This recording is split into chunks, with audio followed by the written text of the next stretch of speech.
ఇతని స్థాయి, ఇతని విజన్ నాకు చెప్పాడు. జానీ సినిమాని చూసి ఆ హెడ్ బ్యాండ్ కట్టుకొని ఒక 4 రోజులు తీయలేదు. వాళ్ళ అమ్మగారు తిట్టి దాచేశారండి. ఆ పిచ్చి పట్టుకుంది. సినిమా తీయాలని చెప్పి సాహో సినిమా తీసిన తర్వాత త్రివిక్రమ్ శ్రీనివాస్ గారు, సుజీత్ అని ఒక యంగ్ డైరెక్టర్ ఉన్నాడు, మీరు చేస్తే చాలా బాగుంటుంది అని నా దగ్గరికి సుజీత్ని పరిచయం చేశారు దానయ్య గారి ద్వారా. సుజీత్ ఎక్స్ప్లెయిన్ చేసేది తక్కువ, మనకి చేసేది ఎక్కువ. కథ చెప్పేటప్పుడు ఎలా ఉంటుందంటే ముక్కలుగా చెప్తాడు. ఇలా ఉంటుంది, ఇలా వస్తాడు, 80s స్టైల్, మీ గెటప్ ఇలా ఉంటుంది, ఇలా ఉంటుంది అని చెప్తారు. చిన్న కటానా ఉంటుంది సార్. తీసేటప్పుడు అతని సత్తా తెలుస్తుంది, మామూలుగా కాదు. అండ్ నేను ఈ సినిమాకి ఇద్దరే stars, not Pawan Kalyan. First star ఎవరు బాగా చేయాలన్నా director, writer, first credit should go to Sujith. తర్వాత సుజీత్ తాలూకు డ్రీమ్ ని రియలైజ్ చేయడానికి the one and only Thaman. అతను వీళ్ళిద్దరూ ఎంత పిచ్చిగా చేశారంటే, వీళ్ళు ఒక ట్రిప్ లో ఉన్నారు సినిమా అంతా. వీళ్ళ ట్రిప్ లో నన్ను కూడా లాగేశారు. ఎలా లాగారంటే నాకే తెలియదు. నేను డిప్యూటీ సీఎం అని మర్చిపోయాను నేను ఈ రోజున.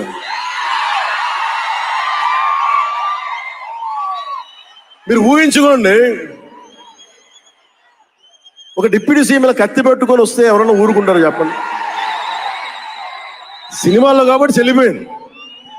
కానీ ఇది మన ఖుషీలో ఈ కటానాని నేను ప్రాక్టీస్ చేసిన కటానా ఫీల్ చూసి నాకు ఇది కావాలి, ఎలా చేద్దాం, దీని చుట్టూ ఒక చక్కటి కథ అల్లి సినిమాని మీకు రంజింపజేసేలా యాక్షన్ కట్ కానీ స్టైలైజింగ్ కానీ చాలా చాలా బాగా చేశారు అది.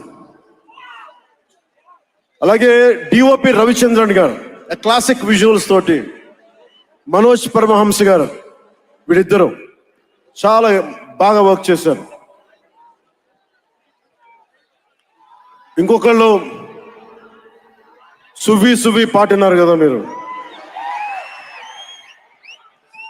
ప్రియాంక అరుల్ మోహన్.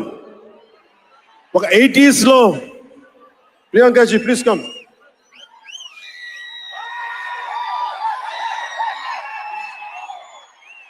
ప్రియాంక గారు ఒక 80s లో ఉండే హీరోయిన్. వీళ్ళిద్దరి మధ్య అనుబంధం చాలా తక్కువ సేపు ఉన్న సినిమాలో చాలా హృదయంగా ఉంటుంది. మనకి ఇలాంటి జీవితం ఉంటే బాగుంటుంది అనిపిస్తుంది. అంత చక్కటి లవ్ స్టోరీ తీశాడు తక్కువ నిడివిలో సుజిత్. దానిని well captured by రవికే Chandran sir. ఆయన సినిమా సెల్యులాయిడ్ మీద ఈజ్ అ పోయిట్రీ, అంత బ్యూటిఫుల్ విజువల్స్. సినిమా మీరందరూ, నాకే తెలియదు, ఒక సినిమా కోసం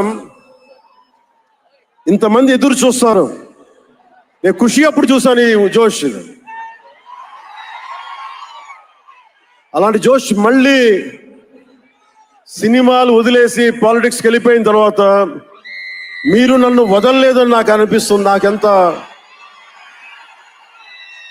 అరే, మీరు కదా నాకు భవిష్యత్తు ఇచ్చింది. ఈరోజు జనంతో కొట్లాడుతున్నాను, పాలిటిక్స్లో కొట్లాడుతున్నాను, మీరు ఇచ్చిన బలం కదా. But when it comes to cinema, ఆమె సినిమా బఫ్, సినిమా ప్రేమికుణ్ణి. సినిమా తప్ప నాకు, సినిమా చేసేటప్పుడు సినిమా తప్ప నాకు వేరే ఆలోచన ఉండవు. పాలిటిక్స్ చేసేటప్పుడు పాలిటిక్స్ తప్ప నాకు మళ్ళీ వేరే ఆలోచన ఉండవు. ఈ సినిమా చేసేటప్పుడు సినిమాని ఎంత బాగా చేయాలి, డైరెక్టర్ చెప్పింది ఎంత బాగా చేయాలి. నాకు తెలియదు జపనీస్, నా చేత పట్టుబట్టి జపనీస్ నేర్పించాడు ఇతను. ఇలాంటివన్నీ చేశాడు. And Especially, I would like to thank Sujit's team of directors, his direction team. What a brilliant youngsters. ఇలాంటి టీం కనుక నేను డైరెక్షన్ చేసే టైంలో ఉండుంటే మేబీ నేను పాలిటిక్స్కి వచ్చేవాడిని కాదేమో. అలాంటి beautiful team. And Thaman music support from Mani గారు కావచ్చు, ప్రతి ఒక్కరు కూడా his team. I don't know each and everybody's name, but I know each and every one's contribution. They have done a phenomenal job. నేను చిన్నప్పుడు ర్యాప్ సాంగ్స్ వినేవాడిని, రమణ గోకుల వీళ్ళందరితోటి ఇవన్నీ చేసుకుంటే. తమన్ ప్యూర్లీ వీళ్ళందరూ మన తెలుగు వాళ్ళేనా అన్నాను. విదేశాల నుంచి పట్టుకొచ్చారని అడిగాను. ర్యాప్ పాట లేదు, అంతా మన తెలుగు వాళ్ళేను. తెలుగు అంటే ఉరుముతుంది ఆకాశం. ఎంత బ్రిలియంట్ పీస్ ఆఫ్ మ్యూజిక్. ఇవన్నీ చాలా చాలా చాలా చాలా ఆనందం వేస్తుంది. ఎప్పుడు చూస్తున్నాం ట్రైలర్? మేము ట్రైలర్ ఎప్పుడు చూపిస్తున్నారు మాకు? ట్రైలర్